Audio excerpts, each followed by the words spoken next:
정관용의 지금 이 사람.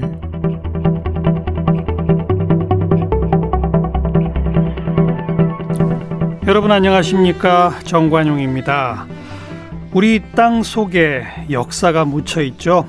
올해만 해도 이 경주 황남동 또 쪽샘지구 고분에서 금동관, 은허리띠, 가슴걸이, 구슬팔찌 이런 온갖 장신구가 발굴되면서 수천 년 전 신라 귀족들의 삶을 엿볼 수가 있었어요. 이렇게 발굴된 유물들을 보면 우리 문화가 참 찬란했구나 이런 자부심을 갖게 되고, 그러면서 나도 참 역사학자가 됐었으면 어떨까 이런 꿈을 키우기도 하죠. 실제로 역사학자의 꿈을 갖고 있다가 언론사 기자가 돼서 정말 역사 전문가 이렇게 되신 분이 있네요. 문화재 전문 기자로 활동하면서 바로 얼마 전에는 국보 역사의 명장면을 담다라는 책을 출간한 매일경제신문의 배한철 기자를 오늘 함께 만나겠습니다. 배한철 기자, 어서 오십시오. 반갑습니다. 안녕하십니까? 네, 문화재 전문 기자가 있어요? 예, 각 사마다 두고 있고 지금 현역에서 활동하는 기자도 한 서너 명 있는 걸로 알고 있습니다. 문화부에서 문화재뿐이 아니라 다양하게 다른 것들까지 함께 다루는 거 아닌가요? 배경 지식이 역사라든지 또 뭐 고고학 이쪽에 배경 지식이 필요하기 때문에 그 여러 가지 다 같이는 할 수는 없고요. 그것만 전담해서 하는 기자들이 있습니다. 아, 그래요? 네네. 배한철 기자는 언제부터 이 문화재 전담 기자가 된 겁니까? 지금 현재는 조금 현업에서 벗어나 있는데 2012년부터 이제 이쪽을 집중적으로 취재를 했었습니다. 기자가 된 건 언제부터였고요? 기자는 1995년에 이제 매경 공채 28개월 입사했고요. 네. 그 이후에 뭐 사회부, 문화부 이런 쪽으로 이제 주로 95년부터면 벌써 25년 차 기자인데, 네, 25년. 그런데 한 8년 전부터는 문화재 분야만. 네네. 원래 꿈은 그러면 역사학자였어요? 예, 저는 이제 사학과를 가서 뭐 고고학을 하든지 아니면 이제 역사 쪽을 워낙 좋아해서 역사학과라든지 이런 데 가서 교수를 하는 게 꿈이었습니다. 그런데요? 그런데 이제 뭐 부모님들 바람도 있고. 왜 부모님은 교수를 싫어하셨어요? 그 당시에는 이제 저는 인문계는 뭐 우리 교수님 잘 아시다시피 뭐 법대라든지 상대 이런 데 가가지고 뭐 취직하고 뭐 대기업 취직이나 고시 보거나. 네네. 그걸 뭐 저희 부모님이 강력하게 원하셔가지고 제가 꺾지 못하고 상과대를 이제 들어갔었죠. 상과대 나오고. 네네. 그리고 기자는 어떻게 된 거예요? 기자는 이제 나름 이제 이쪽으로 언론계라든지 이런 쪽에 이제 관심이 있어서 준비해서 들어오게 됐습니다. 그러면서도 뭐 어린 시절 꿈꿨던 역사학도로서의 어떤 그걸 계속 유지했던 겁니까? 예, 맞습니다. 저는 꾸준히 기자하면서도 공부를 했어요? 예, 논문도 읽고 책도 읽고 제가 수도 없이 논문도 읽고 이제 책도 뭐 단행본으로 해도 막 수천 권 읽었을 겁니다 아마. 예. 역사 관련된. 네네. 네. 그러다가 이제 문화 담당, 문화재 담당을 하게 됐죠. 그런 기회가 온 거군요. 네, 미국 연수 갔다 오고 난 다음에 인사가 이제 문화부로 발령이 나서 그때 이제 문화부장한테 제가 이쪽으로 좀 관심도 있고 공부도 해왔으니까 좀 해보자. 그러니까 뭐 흔쾌히 뭐 해봐라. 이래서 이제 제가 이쪽으로 했는데 굉장히 성과도 좋았습니다. 그 성과가 좋았다는 거 제가 우리 청취자분들한테 대신 좀 자랑해드리면, 그러니까 그만큼 수천 권 책도 읽고 논문도 읽은 그 저력이 기사 하나하나에 녹아난 거예요. 네네. 배한철 기자가 문화재 관련 가지고 기사를 쓰면 사람들이 막 열광을 하고 이러지 않았습니까? 예, 댓글도 많이 붙고 뭐 또 몇몇 주제들은 또 뭐 인터넷상에서 좀 이렇게 토론도 되고 뭐 그죠. 예, 회자도 되고 그런 기억이 있습니다. 바로 이제 거기서 전문성이 빛을 발하는 거죠. 네네. 결국은 수십 년 쌓여온 게 하나하나 이제 드러나게 된 거로군요. 그렇게 평가해 주셔서 고맙습니다. 본인도 좋으시겠어요. 평상시부터 어려서부터의 꿈을 이렇게 정말 이 생업을 하면서도 유지해 갈 수 있다는 게 쉽지 않잖아요. 예, 맞습니다. 지금은 이제 아까 말씀드렸다시피 이제 조금 떨어져서 그 지역 본부장을 하고 있는데 지금도 계속 이제 간부가 되면 어쩔 수 없는 숙명이고 지금도 계속 칼럼을 쓰고 있고 그다음에 책도 지금 계속 뭐 주제를 정해가지고 지금 자료 수집하고 있고 계속 쓰려고 책도 하고 있습니다. 벌써 여러 권 내셨잖아요. 주로 역사하고 문화재 관련되는 그 이제 두 개를 융합해가지고 그런 주제를 뽑아내가지고 책을 써왔는데 개정판까지 합치면 5권 그렇죠. 네네. 이번에 펴내신 책이 국보 역사의 명장면을 담다. 네네. 이 책은 어떻게 기획이 된 겁니까? 사실 이제 국보가 이제 300여 개 있는데 그 쭉 보시면은 대부분은 우리가 잘 알고 있고 또 상당 부분은 일반인들도 굉장히 생소한 목록들이 많은데 최소한 그중에 대표라고 할 수 있는 뭐 그런 국보들을 일반 국민들은 알지만은 실제로 이제 그게 제작 의도라든지 역사적 배경 이런 건 전혀 지식이 없습니다. 그래서 그렇죠. 그래서 뭐 사진 찍어 SNS 올리는 뭐 그런 수준의 국민이 이제 국보에 대한 인식을 보이고 있는데 예. 그래서 제가 좀 안타까워서 예. 좀 이렇게 전문가들이 알 만한 그런 국보는 일단 제껴놓더라도 최소한 이 정도는 알아야 될 만한 그런 이름 있는 국보를 독자들의 대중들 좀 알려봐야 되겠다. 그래가지고 제 임의대로 몇 개 선정을 해서 한 몇 개를 50개. 선정하셨어요? 한 47개, 종류별로 47개인데요. 47개? 네. 근데 이제 여기에 보면 뭐 철불이라든지 뭐 불상 종류라든지 뭐 탑 종류 이런 데 가면 좀 국보가 거기 몇 개 많이 들어가 있습니다. 그래서 한 대략 한 70개 정도 국보가 나오고 있습니다. 그러면 그 국보가 뭐고 보물이 뭐죠? 그건 어떻게 또 누가 정하는 거예요? 법에 이제 국보하고 보물을 구분을 하고 있습니다. 그래서 예. 이제 보물은 이제 문화재 중에 전문가들이 평가할 때 귀중한 문화재를 보물로 정하고요. 그 다음에 보물 중에서 국보를 뽑는 네, 거군요. 맞습니다. 국보로 바로 가는 경우는 최근에 거의 없고요. 네. 보물을 거쳤다가 보물에서 심사를 해서 예. 국보로 선결을 하는데 어떻게 보면 뭐 법에도 굉장히 주관적으로 나와 있고요. 그것도 평가하는 전문가들도 주관적일 수밖에 없습니다. 그래서 조금 뭐 지정되고 난 다음에 논란도 있고 심지어는 이제 보물이 이제 지위를 박탈당하는 경우도 있습니다. 그래서 그런 걸 정하는 건 문화재위원회 여기서 정합니까? 네, 문화재위원회에서 정합니다. 네, 네. 현재 대한민국 보물은 총 몇 개입니까? 아까 국보는 한 300여 점이라고 하셨는데 1000여 점 되는 걸로 알고 있습니다. 있습니다. 1000여 점. 네, 네. 1000여 점 그리고 국보는 300여 점. 네, 네. 네. 그 국보 보물 다 1호, 2호 이렇게 번호가 붙여져 있잖아요. 네, 네. 그거가 한때 뭐 논란이 되기도 했었는데 그러니까 숭례문, 옛날 남대문 거기가 국보 1호죠. 네, 네. 대신에 저 흥인지문 거기가 보물 1호죠. 보물. 네, 네. 그건 왜 거기가 1호가 된 거죠? 일제시대 때는 이제 조선총독부가 1933년에 조선 문화재를 관리하게 해가지고 번호를 매깁니다. 그래서 이제 조선 문화재에 대해서 이제 보물로 이제 분류해가지고 1호가 숭례문, 2호가 이제 흥인지문 이렇게 해가지고 쭉쭉 순서대로 이렇게 이제 했었습니다. 일제 때. 네네. 그냥 관리 대장 번호다 이거죠? 네네. 근데 이제 일제는 그 당시 학자들은 어떻게 이야기하는가 하면은 서울 중심에서 순서대로 거리. 예, 거리에 따라서 그렇게 했다고 이야기하는데 예. 세간에서는 숭례문은 이제 가토기요마사라고 이제 가등청정 우리가 이제 한자로 이야기할 때 가등청정이 이제 임난 때 그쪽으로 들어왔고 그다음에 이제 흥인지문은 고니시 유키나가 이제 한자로는 소서행장이 군대가 이제 그쪽으로 들어왔다. 진입을 해서 그렇게 하나는 보물 1호, 하나는 보물 2호 이렇게 이제 정했다고 그런 소문이 많았습니다. 많았고 네, 네. 그다음에 이제 우리가 1962년에 문화재보호법을 제정하면서 국보하고 이제 보물 다시 이제 분류를 하는데 체계는 그때가 똑같은데 번호 순서는 똑같대 국보 1호를 숭례문하고 그러니까 일제 때 정한 번호를 그냥 그대로 쓴 거예요. 했는데 대신에 이제 몇 개를 분류를 하면서 이제 보물하고 국보를 이제 분류를 하는 거죠. 그래서 이제 보물 1호는 흥인지문으로 이렇게 했는 그 시스템을 지금까지 그대로 유지하고 있습니다. 그 1호, 2호가 1호가 2호보다 더 중요한 이거 아니죠? 그러니까 한마디로. 꼭 그렇지도 않습니다. 따지고 보면 국민들이 그렇게 생각하고 있고 전문가들도 앞쪽에 조금 절대적인 건 아닌데 조금 이제 상대적으로 비중이 있는 그 유물들이 앞쪽에 조금 집중되어 있는 경향은 있습니다. 근데 이건 일반적인 건 아니고요. 몇 개 중요한 게 앞쪽에 있을 수 있습니다. 100번을 전후로 해가지고 100번 이전에 조금 중요한 유물들 많이 있습니다. 네. 그거는 그러면 아무래도 뭐 거리가 됐건 뭐가 됐건 정하면서도 귀중한 것부터 먼저 챙겼다 이런 얘기인가요? 이제 발굴되기 전에 국내에 이제 전래되어 오던 것들이 일제강점기 때 많이 이제 국보로 지정되었거든요. 그러니까 아무래도 이제 중요한 순서대로 번호를 매기니까 아무래도 앞쪽에 이제 귀중한 것들이 상대적으로 집중되어 있다고 볼 수는 있습니다. 그렇군요. 네.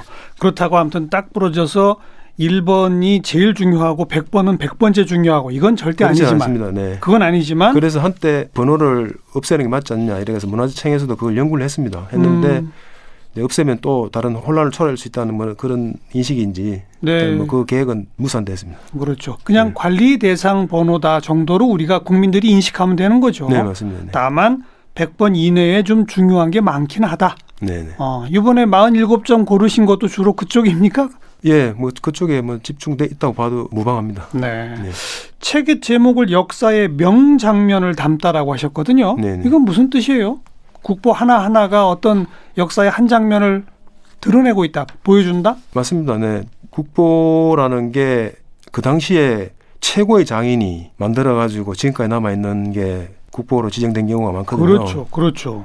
그 당시 최고의 장인이 만들 정도면은 왕실의 지원이 있지 않고는 불가능합니다. 근데 왕실이 그 관여돼 있다면은 뭐 역사적으로 큰 사건을 기점을 해가지고 그 주변을 해서 그런 뭐 기념을 하든지 뭐 예. 그런 형태로 해가지고 그걸 만드는 경우가 많습니다. 예. 그래서 역사적으로도 굉장히 의미가 있을 수 있고요. 그렇죠. 그다음에 기술적으로 이런 게 모든 자금도 마찬가지고 모든 게 다 공력이 집중돼서 탄생했던 게 탄생한 게 지금 국보거든요. 그래서 역사의 명장면하고 국보하고 제가 연결시키면서 그런 용어를 한번 만들어봤습니다. 네.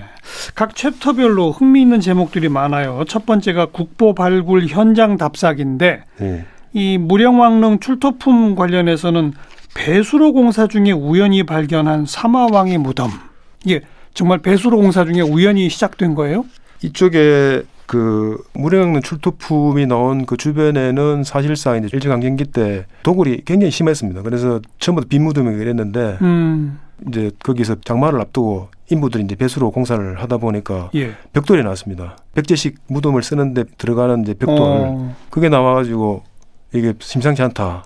그래가지고 확인해 보니까 이제 발굴 전에 이제 기초 조사를 하지 않습니까? 그렇죠. 해보니까 이게 분명한 왕릉이다. 네, 네. 네. 그래서 이제 실제로 보니까 전혀 손을 안 댔는 도굴 흔적이 1도 없는 전혀 이야. 없는 그런 이제 무덤이 나온 거죠. 그러니까 우리 그 고고학사에 굉장한 충격을 준 사건입니다. 그게 몇 년도쯤이죠? 1972년 1년입니다. 일제시대 때 이 파헤쳐진 그 고분이 몇 개나 되는지 이런 거는 실태는 확실히 지금 정리가 되고 있습니까? 지금 고분은 신라의 왕릉 빼고는 신라 왕릉 일부 기간의 왕릉이 이제 해당되는데 그 마리깐 시대에는 왕릉에다가 이제 사람 머리만한 돌을 관우에다가 이렇게 쌓아가지고 덮었습니다. 그래서 굉장히 산처럼 크지 않습니까? 네. 그러니까 이제 그걸 도구를 할 수가 없습니다. 돌이 워낙 많아서. 예, 밤에 몰래 가서 다 파내야 되는데 돌을 들고 나를 수가 없고 그렇죠. 또 시간도 많이 걸리고 그러니까. 근데 이제 고구려나 백제나 이런 데 보면 이제 굴 형태로 해가지고 이제 무덤을 놓고 그다음에 이제 그 주변에 부상품을 얹는 이제 되니까 굴만 싹 붙들 보면은 땅 파고 들어가 뚫으면 이제 그게 바로바로 보물을 빼낼 수 있는 그런 데는 다 털렸군요. 다 털렸습니다. 네. 그래서 특히 백제 같은 경우는 뭐 무덤이 거의 남아 있을 수가 없습니다. 그렇게 도굴꾼들이 캐내가지고 그게 나중에 돌고 돌다가 발견돼서 국보가 되고 보물이 되고 이런 것도 많죠. 많습니다. 네. 그렇죠. 네. 지금 어디 있는지 전혀 모르는 것도 꽤 많고요. 일부는 우리 그 이제 수장가들이 좀 갖고 있을 수가 있었고요. 네. 그래서 이제 기증되게 됐는데 대부분은 일제 강점기 때 이제 조선 유물에 대한 이제 수장하려는 뭐 경쟁이 붙었습니다. 한국에 있었던 뭐 거기 저 사업가들이 그래가지고 이제 갖고 있다가 해방 전에 다 이제 일본으로 많이 반출시켰습니다. 그렇죠. 네. 여기 지금 두 번째 챕터가 돌아온 국보, 팔려간 국보라는 그런 챕터가 있는데 네. 여기 보면 뭐 국보를 수출하는 나라는 없다. 조선 백자. 이게 무슨 얘기입니까? 그 해방되고 나서 한참 지나는 이야기인데 구체적으로는 1960년대에 달러가 없지 않습니까? 예. 그래서 이제 온갖 뭐 관광 이런 쪽으로 통해 가지고 달러를 이제 또 가져오기도 했고 하는 도중에 방책 중 하나로 그 당시에 이제 백자가 이제 굉장히 흔했지 않습니까? 예. 많이 있었습니다. 예. 특히 조선시대 때 가장 역사적으로 근접된 시기에서 있었기 때문에 이제 국내에 남아 있는 고급 백자들이 많았는데 그걸 이제 미국 사람들이 인사동 이런 데 이제 다니면서 수집해가지고 그걸 이제 수출하려고 하다가 그걸 수출하려고 하다가 예. 걸렸어요? 문교부하고 미국 그쪽 사람들하고 좀 교감은 있었는가 봅니다. 그래서 이제 국립박물관의 최순우 씨 이런 분들이 이제 가서 최순우 관장도 지내셨던. 네, 그걸 제지했죠. 제지해가지고 문교부에서 뭐 압력도 받고 뭐 그래서 결국은 무산시킨 그런 경우입니다. 수출될 뻔하던 걸 막았다. 할 뻔했습니다. 네. 이건 또 뭐예요? 이 도쿄 요리점에 팔려간 다보탑 수호신? 옛날에 1904년에 그 보고서에 보면은 이제 다보탑의 양쪽 기단 모퉁이에 네 군데에 그 사자상이 4개가 있었습니다. 사자는 이제 불교에서 굉장히 신성시되는 그런 동물인데요. 예. 다보탑을 지켜주는 수호신이죠. 근데 그때 1904년에 보고서에는 4마리가 있다고 이제 딱 나와 있는데 예. 그 이후에 현진건이 경주에 가가지고 이제 글을 하나 씁니다. 그 기행문이죠. 쓰는데 거기 보면은 두 개는 일본 요리점에 팔려갔고 어. 하나는 런던에 팔려갔는데 이 뭐 자기가 굉장히 이제 안타까워하는 그런 글을 썼습니다. 그래서 그때 벌써 세 개가 어디로 가고 없는 거죠. 그래요. 근데 또 다보탑 그 하나는 또 어떻게 남았냐? 하나도 없어질 뻔했는데 예. 지금 가면 하나 있습니다. 지금 현재도 하나밖에 없어요. 하나밖에 없습니다. 하나밖에 없는데 그 하나는 이제 다보탑 보고서에 보면 망가지고 막 이렇게 깨지고 부러지고 이런 내용들이 있거든요. 그러니까 못 나뉘니까 남아 있는 거고. 예쁘게 생긴 건 이미 일부 파손됐으니까 놔두고 네. 멀쩡한 사자상 3개는 2개는 도쿄로. 네. 하나는 런던으로 팔려간 거죠. 그래요. 그럼 그럼- 지금도 2개는 일본에 있고 하나는 영국에 있습니까?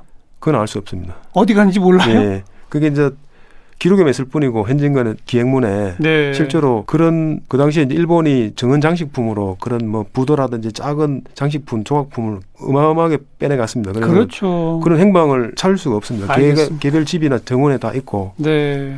영국 같은 경우도 뭐 어디 개인이 갖고 있는지 확인이 안 됩니다. 참 우리가 힘이 약하니까 뭐 그런 시절에 하나하나 다 그냥 흘러 반출된 게 너무나 많군요. 이거 해외 산재된 우리 문화재 되찾아오기 운동도 꽤 오래전부터 벌어지곤 있습니다만 쉽지 않죠. 특히 이제 일본이 대상일 수가 있는데 그러니까요. 몇 차례 뭐 한일 간 관계가 좋을 때 한 두어 차례 조선왕조 실록 이런 것도 좀 가져오고 이런 사례가 있는데 계속 한일 감정이 안 좋으니까 예, 반환을 추진하는데 반환하기가 쉽지가 않습니다. 그렇죠. 자, 또 그 다음으로 가보면은 아직도 풀리지 않은 봉인된 수수께끼 이런 챕터가 있는데 여기 첨성대 위에 진짜 정자가 있었을까? 이런 제목이 있어요. 경주의 천문 관측 시설 첨성대 말씀하시는 거 아니에요? 네, 맞습니다. 네. 그 첨성대 위에 정자가 있었다고요? 첨성대 위에 정자가 있었다는 기록들이 한 두어 개 있습니다. 지금 사실은. 그 위라는 게 뭐예요? 그러니까 돌로 된 첨성대 그 꼭대기 위를 말하는 거예요? 맞습니다. 아니면 네. 아, 그래요? 네. 잘 상상이 안 되는데요. 뭐 모양상으로? 첨성대라는 게 뭐 천문 관측대라는 건 누구나 다 아는 사실이고요. 근데 워낙 모양이 희한하게 생겨놓으니까 예. 그게 어떤 용도냐 뭐 어떤 사상을 갖고 있냐에 대해서 뭐 갑론을박이 뭐 거의 백가쟁명식 수준의 이론들이 쏟아지고 있습니다. 근데 뭐 예. 대표적인 게 우물설인데 모양은 콜라병 비슷하게 생겼지 않습니까? 그렇죠. 그런데 이제 선덕여왕 때 그게 만들어졌습니다. 첨성대는. 그때 선덕여왕이 최초 여왕이니까 아마 굉장히 힘들었을 겁니다. 남성 중심의 사회에서 견제도 많이 심했을 거예요. 정치적으로 굉장히 불안했습니다. 그 당시는. 그러니까 이제 자기는 박혁 거세가 신라에 처음 건국한 왕이고, 그러니까 이제 박혁 거세가 태어난 게 나정 아닙니까? 나정 우물이지 않습니까? 예. 그래서 자기는 그 박혁 거세의 계승자다, 후계자다. 이래서 이제 그런 의미를 담았다는 이야기가 있고, 그 다음에 그 당시 불교가 굉장히 성행합니다. 그렇죠. 그래서 최초 여왕인데 마야 부인. 석가모니 어머니의 후계자다 이런 걸 담았다는 뜻에서 모양을 그렇게 아주 이색하게 네. 이제 마야 부분의 몸매 비슷하다. 예. 엉덩이 크고 뭐 이런 그런 형태를 형상화했다는 뭐 그게 그런 설이 있습니다. 그런 설도 있고. 그 외에 뭐 정말로 말도 할 수 없을 정도로 많은 이제 이론들이 있죠. 첨성대 모양에 대해서 형태가 특이하니까.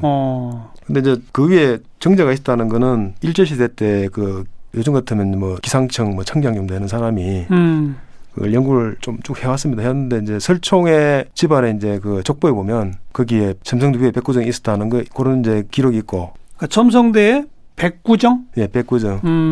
그건 뭘까요? 그러니까 그 정자에 올라 앉아서 별을 관측했다는 얘기일까요? 뭘까요? 정자의 크기를 저희가 추정할 수 없는데 대략 그렇게 돼.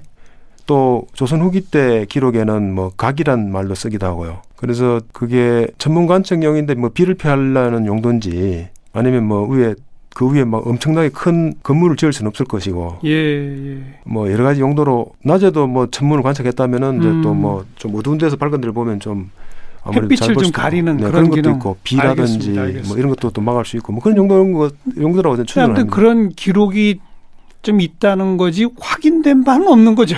확인을 할 수가 없는 거죠. 그죠. 사실은 이제 그 첨성대는 한 번도 발굴된 적이 없습니다. 그 밑에 이제 지금은 아니더라도 나중에 수리 보수할 때 밑에 발굴해 보면 뭐 첨성대 땅 밑에. 네, 뭐 글자라도 하나 넣을지 뭐 그러면 확실해지는 거죠. 그래요. 또 그다음 챕터에 보면 사실 저는 개인적으로 우리 국립중앙박물관에 가면 이걸 보러 가기도 하는 금동미륵 반가사유상. 가장 아름답거든요. 제 눈에 보기에. 이걸 삶의 굴레를 벗어나는 깨달음의 순간 이렇게 표현하셨네요. 네. 금동미륵 반가 사유상인데 그 석가모니가 최초로 이제 깨달음을 얻었다는 이야기를 알고 있지 않습니까? 예. 이제 아버지하고 밖에 나갔다가 벌레나 새나 이런 걸 보면서 또 들판에 농부가 힘들게 일하는 걸 보면서 아, 사람은 왜 저렇게 동물은 서로 잡아먹고 또 사람은 저렇게 힘들게 일을 해야 되며 왜 저 번민에 쌓여있고 고통을 받느냐 이걸 이제 자기가 거기에 대해서 이제 해답을 얻게 해가지고 사유를 한다는 뭐 거기에 유리하는 게 방가사유상이거든요. 그래서 어릴 때 고뇌하는 모습을 새긴 게 방가사유상인데 실제로 방가사유상 말씀하신 국보 83호는 어린애 상이거든요. 예. 그런 의미에서 이제 형상은 어린애 형상이고 근데 실제로는 중국이나 다른 지역에서 만들어낸 그 불상을 우리가 사실상 조금 이제 모방을 이제 수용을 하는 거지 않습니까? 하지만 그 표정이나 이런 거는 다른 어떤 불상에서도 찾기 어려운 예, 맞습니다. 오묘한 표정을 갖고 있잖아요. 그러니까 대걸작인데 사실은 더 중요한 거는 그게 금동이라는 겁니다. 금동. 예, 예. 거의 금동인데 금동을 그렇게 깔끔하게 매끈하게 지금도 사실 그렇게 하기가 쉽지 않을 겁니다. 근데 그 당시에 그 조금 좀 부족한 어떤 여러 가지 제반 여건으로 그렇게까지 위대한 걸작품을 만들었다는 거는 대단한 거죠. 그렇죠. 그것도 그런 금동 공예품이 지금까지 남아있는 사례도 거의 없습니다. 금속이. 네. 네. 전쟁 때 이제 다 녹여가지고 무기로 썼기 때문에. 그래서 더욱 대단합니다. 네. 그걸 이제 삶의 굴레를 벗어나는 깨달음의 순간. 네. 이런 제목으로 쓰셨네요. 여기 또 그 이색적인 게 이국의 향기를 품은 우리 국보 해가지고 이것도 우리 교과서에 나와서 많이 알죠. 많은 분들이 경천사지 10층 석탑 이게 적국의 안녕을 위해 세운 탑이에요. 적국이라면 어느 나라를 말하는 겁니까? 원나라입니다. 원나라? 네. 이게 우리 문화재라든지 역사를 이제 우리가 서술하고 표현할 때 우리가 불리한 점은 숨기고 감추고 이렇게 이제 좀 무시하려는 이런 경향이 있습니다. 좀 그런 게 있죠. 예. 네. 근데 이게 경천사지 10층 석탑은 그냥 거기서 끝나는 게 아니고 원각사지 10층 석탑이 세조 때 만들었는 저기 저 종로에 가면 그 원각사지가 있지 않습니까? 예. 네. 거기에 바로 직접적으로 두 개 똑같은 쌍둥이 탑입니다. 네. 우리 문화에 직접적으로 영향을 줬기 때문에 경천사지도 원나라의 기황후와 그 아들의 안녕을 기원해서 만든 탑입니다. 근데 탑을 만들 때도 원나라 기술자를 데리고 와서 그렇게 만드는 탑인데 근데 이제 물론 이제 완전히 목적이나 그런 기술자들이 원나라에서 왔다고 하더라도 전통의 탑 제조 기법이나 이런 게 또 같이 이렇게 융합이 되어 있습니다. 섞여 있죠? 섞여 있습니다. 네. 그래서 우리 전통의 석탑 중에 10층까지 가는 그러면서 올라가면 올라갈수록 그렇게 에펠탑처럼 좁아지는 이런 거 참 찾아보기 힘들거든요. 꼭 그렇지는 않습니다. 신라 시대 때 보면은 이제 이형탑들이 많거든요. 그래서 뭐 꼭 그런 건 아닌데 그렇더라도 모양 자체는 굉장히 이국적이죠. 뭐 저쪽 라마교 쪽에 영향을 많이 받아가지고 그런데 외국에서 특히 이제 대리석도 잘 안 쓰는데 우리 같은 경우 화강암을 많이 쓰지 않습니까? 대리석도 잘 없고 이러니까 화강암으로 전형적인 모양이 있는데 거기서 완전히 벗어난 형태의 탑입니다. 그렇죠. 예. 이게 근데 원나라의 왕자 기황후라고 이제 그러니까 황후와 왕자의 건강과 안녕을 비는 탑이었어요. 네. 네. 근데 기황후는 고려여자입니다. 고려여자인데 아시다시피 이제 원나라의 공료로 끌려가서 거기서 황후까지 된 여자지 않습니까? 그렇죠. 그래서 이제 그 아들하고 잘 되기를 조성 세력도 그 당시에 고려에는 부원 세력이라고 있습니다. 예. 일본 시대 때 뭐 친일파하고 같은 그렇죠. 개념인데요. 그 사람들이 돈을 모아가지고 이제 만든 겁니다. 그래서 우리는 학계나 이런 데서는 그런 부분을 계속 이제 이렇게 좀 숨기려고 그랬죠. 근데 뒤에 보면은 그게 써 있어요? 명확하게 써 있습니다. 네. 이 탑은 이러이러해서 만들었다. 네. 그래요. 개인적으로는 여기 소개된 국보들 가운데 무엇을 가장 좀 소중하다고 할까? 아니면 자랑스럽다고 할까? 뭐를 꼽으시겠어요?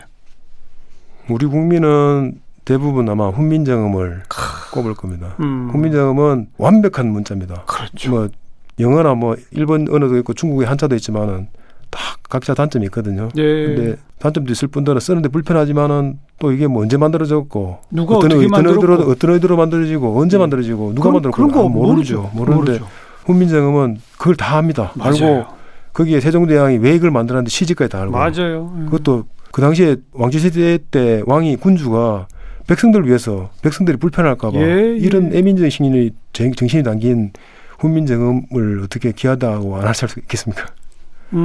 개인적으로는 뭐 석굴암도 전무후무한 완벽한 조각품이거든요.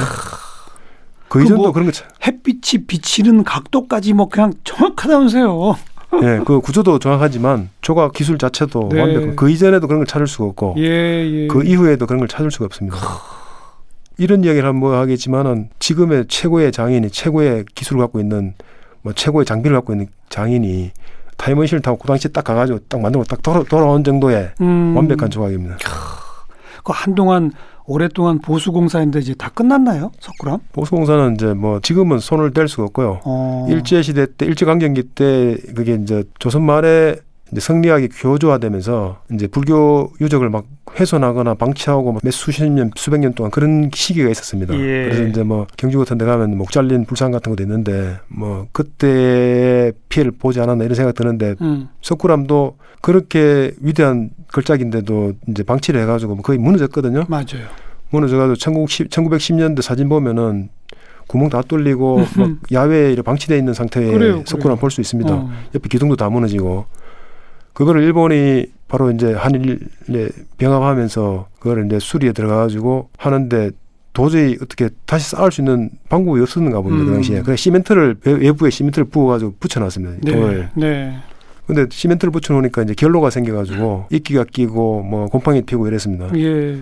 그거를 해방되고 1960년대에 재차 새로 만듭니다. 만드는데 마찬가지로 그 일제시대 때 탓을 한 시멘트를 뗄 수 있는 방법이 없습니다. 돌하고 붙어 있어가지고 막 떼다가 돌이 갈라지면 어떻게 다 무너져 버릴 수도 무너질 있죠. 수도 있고요. 그러니까 결로 문제를 해결하기 해가지고 그 위에다가 한 간격을 두고 이제 콘크리트 돔 두 겹으로 네, 두 겹으로 돔을 이렇게 쌓고 그다음에 앞쪽에는 이제 예배 보는 공간이 거기는 이제 기와로 집을 지었죠. 예. 이제 그거 두고 지금도 계속 왜 돔을 위에 씌웠느냐. 그다음에 그 목조로 된 그 기와집을 왜 지었냐. 철거해야 된다. 이제 계속 논쟁이 벌어지고 있는데 당시로서는 1960년 당시로서는 뭐 방법은 없었다고 저는 판단합니다. 그래서 앞으로 우리 후손이나 기술이 좀 좋아졌을 때 그때 재차 다시 이제 완벽하게 지금의 소위 뭐 최첨단 기술이라고 하는 거 가지고서도 제대로 복원해내지를 못한다. 시멘트를 깨끗하게 완벽하게 이렇게 제거를 할 수가 없습니다. 네. 국보 역사의 명장면을 담다. 적어도 이 책에 소개된 47점 정도의 국보는 이런 하나하나의 그 이야기, 스토리를 좀 읽어보고 현장에 가서 살펴보면 감동이 더할 것 같네요. 네. 배한철 기자 함께 만났습니다. 고맙습니다. 감사합니다.